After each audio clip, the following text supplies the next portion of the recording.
નવસારી જિલ્લા પંચાયતની ચીખલી તાલુકામાં આવતી કુકેરી જિલ્લા પંચાયત બેઠક પર ભાજપના ડોક્ટર નેહા પટેલનો ભવ્ય વિજય થતા વિજય ઉત્સવ મનાવવામાં આવ્યો હતો।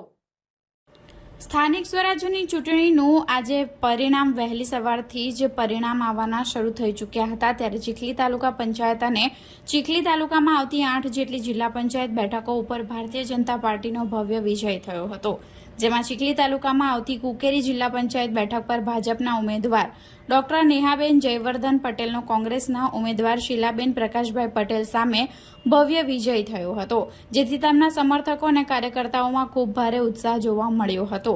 ત્યારે તેમણે શુભેચ્છા આપવા માટે ગુજરાત સરકારના કેબિનેટ મંત્રી નરેશ પટેલ પણ હાજર રહ્યા હતા। નમસ્કાર સૌને। આજની આ જીત બદલ હું તમામ મતદાર ભાઈઓ તથા બહેનો અને વડીલોનો ખૂબ ખૂબ આભાર વ્યક્ત કરું છું અને મારા ભાજપના સંગઠનની ટીમના કાર્યકર્તાઓનો પણ ખૂબ ખૂબ આભાર વ્યક્ત કરું છું। ભાજપ 30 વર્ષથી ભાજપના જે વિકાસના જે કાર્યો છે એ કાર્યોને જોઈને બધા જ મતદારોએ મને જે મત આપ્યો છે તે અને મારી તમામ તાલુકા પંચાયત સીટને પણ જંગી બહુમતીથી જીતાડ્યા તે બદલ હું સૌનો ખૂબ ખૂબ દિલથી આભાર વ્યક્ત કરું છું। જય હિન્દ, જય ભારત, ભારત માતા કી જય।